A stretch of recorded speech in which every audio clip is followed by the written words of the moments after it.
I'm so bummed. How are you? Doing well, doing well. It's okay. Don't worry. You know what I've noticed just from your social media and just how you were the other night, that you seem to be really in good spirits considering. Just how have you been able to get to that point mentally? I respect it so much, seriously. Yeah, no, thank you. That means a lot to me.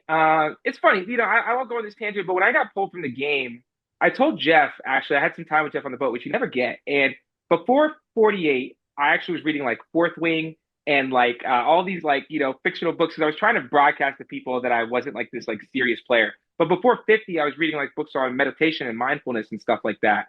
And after this happened, like I took away this trope, which is like you always have to like have a half smile even when you're going through any sort of hardship, you have a half smile so that like you change the relationship with that adversity and with that moment.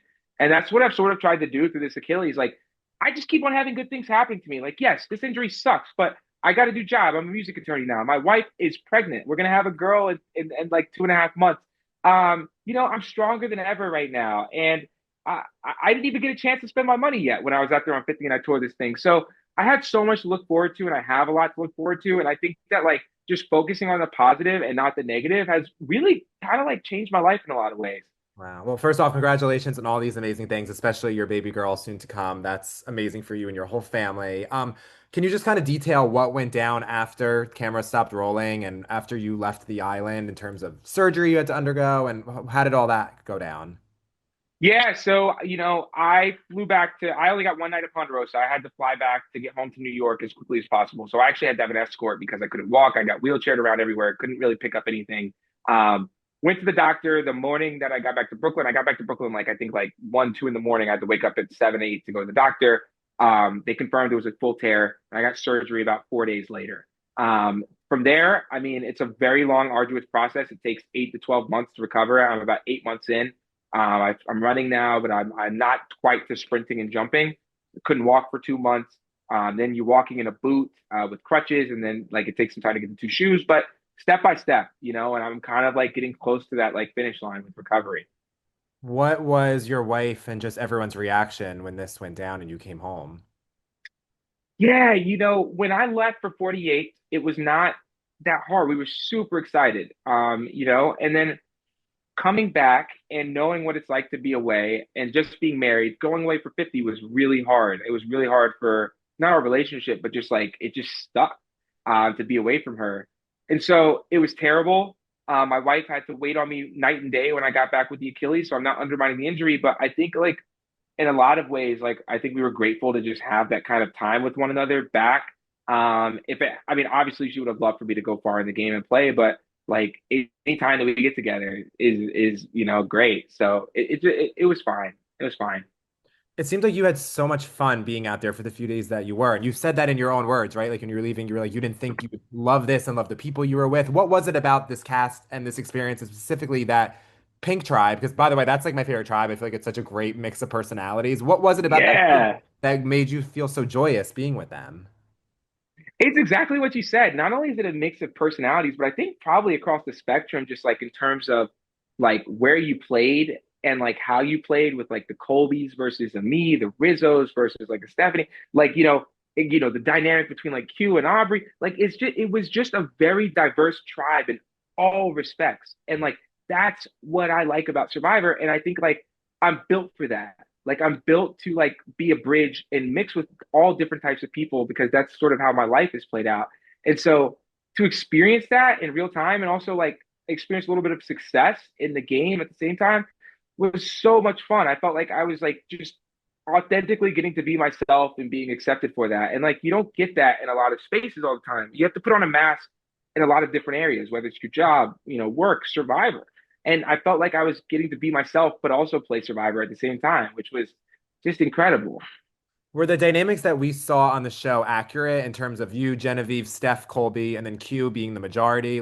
Or was there more going on than what we saw?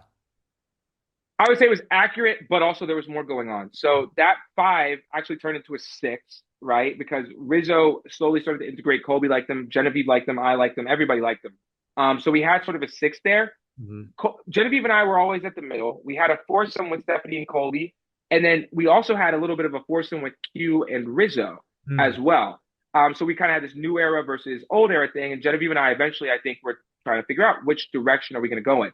Regardless, Angelina and Aubrey were kind of on the bottom, but I really connected with Angelina as well. And I like Aubrey, but we just didn't take the next step strategically. But until Angelina essentially said that I was her number one, and then Angelina, Aubrey, and myself formed a little bit of a three. But I told Genevieve about that. You should assume that everything that I was doing, Genevieve knew about because I wanted to be transparent and she was helping me manage those narratives. But I felt as if we were in a good place in the tribe. So what I was really trying to set up was if there's a tribe swap or if I get to the merge, I need to be good with everybody, not just for votes, but so that positivity around me can permeate. So Angelina could tell Mike White and Christian, Aubrey can talk to the people she's played with, etc. Like I was trying to think ahead, not get too ahead of myself, but like build enough personal connections and alliances that it would take me far in the game. Damn, you were running that freaking tribe, it sounds like. Huh. Yeah, It hurts my heart a little more, not gonna lie. Not that it probably doesn't hurt your heart even more so, but that's feels like a bummer because you were set up so well. it's okay. And like you never know. Like, so here's the thing: I was playing hard, Yeah. and but all it takes is one sentence Yep. for me to mess up, for Genevieve Rizzo, whoever, Yeah. and then all of a sudden the game can collapse. So it was well, but who knows how it plays out? So if you guys went to that first tribal, Angelina or Aubrey, realistically, it's the first one knocked out, probably. I would say, I would say I was trending towards Aubrey, All right. but I know that like I think Q wanted Angelina because he was scared of the threesome. But I would say with Christian and Mike, but I would say most likely Aubrey was my target, and most likely one of those two. Anyone out there that you were bummed you weren't on the same starting tribe with? I mean, I imagine you knew Joe and Camilla and you were all going to be separated, but anyone else you were hoping to start with? Tiffany, I think like she's another person that I kind of identified like Genevieve, who just like I really enjoy her personality, and I think we could play well together because she's very well rounded, easy to talk to, very charming. Um, then also Christian Hubicki, somebody I wanted to play with, and then Ozzy. I just think that Ozzy and I would get along, just like talking about life. He's very free spirited, open minded sort of person, and so I think it would have been cool to sit with him. And I would love to play with Sari if she wanted to play with me.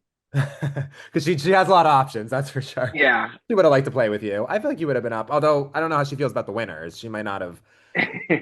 Speaking of winners, did you guys know that Savannah won from Rizzo? And if so, how did you feel about that? Yeah, Rizzo told us we kind of had like a clear the air moment, just like Savannah had. You sit down and talk about the season because people wanted to hear about my season too because it was so fresh. Rizzo told us that Savannah had won. I had assumed that Hmm. because Savannah wasn't on our tribe. Me, Dee was on her own tribe, and Savannah wasn't with her, etc. And so I was like, okay, it seems like a win. He didn't tell us anything about their relationship. Rizzo was also truthful about going out and fire. But truthfully, at the beginning of the game, I really wanted to target the 49ers. That changed. Rizzo very much integrated. Good player for sure. But I knew that Savannah had won because of that, but he didn't give us too much color, just enough to make us sort of go away. Okay. And another thing about your injury, and I meant to ask this, but I imagine a whole factor of that when you got home was that you had to essentially keep that a secret, right? I mean, just Yeah, spoilers. And so what was that experience like on top of just getting injured, just the fact that you couldn't really put that out there? Did you have to hide? that that was probably the least favorite part of the injury, to be completely honest with you. Like because I had to come back, everybody else was still there filming. So one, I don't get the experience at Ponderosa. I'm not getting information as people are coming home or getting voted out. So like I'm kind of siloed. Then two, like yeah, you're right. Like I couldn't get caught with this thing. So like I really didn't go out too much. A doctor did recognize me on my way to surgery. So like I was like, oh crap. But I really just kind of stayed at home and just sort of sat it out, which was fun at some points. But like it's also just not being able to talk to your friends about it. Like people, my friends are like, "Yo, where you at?" Also, like when we pulled up, I mean, I was in a boot for 3 months. They're like, "Why are you in a boot?" And I'm like, "I'm basketball. I'm bad at basketball." They're like, "What the hell is going on?" So Yeah, yeah. Any winners that you wish were out there? Because I think some people were surprised there was only two, and then obviously we found out Savannah won, making it three. But who else would you have liked to see out there, previous winners? yeah, it's a pull, but Earl Cole, Oh, Earl is that's a time phenomenal. Earl hasn't been back. I think that they reached out to him from what I heard, but we got to get Earl back on Survivor.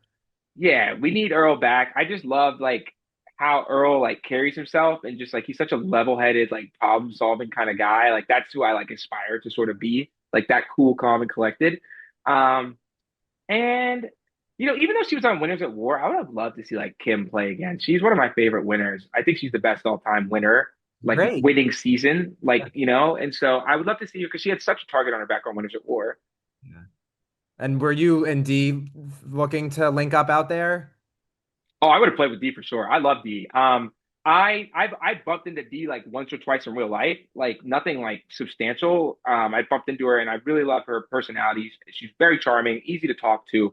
And like I mean, I think we would work great together. I don't know why anybody would let that happen, so it'd have to be like a Camilla sort of situation. But yeah, I mean, if I got a chance to link with D, I would love to. Yeah. And then just my last question, speaking of Camilla, were you kind of questioned a lot about like, are you still tight with them? Like, did you have to field a lot of questions about Camilla and Joe on your tribe when you were there? In that same Rizzo conversation, Savannah conversation, we talked about my season. I said, listen, like, you know, I'm not gonna lie. Because I think it's lying about that is worse. Like, it's clear that like me and Camilla would still be friends. So I was like, listen, Camilla's my friend, but that said, she doesn't owe me anything. I don't know how she wants to play this game. If you remember my season, she hated the way that this strategy played out. I kind of was like, okay, I'll ride this thing. And so I want her to be able to play her own game. And then I would also insert Joe because Joe was a very close ally of mine, right? I brought him to the end.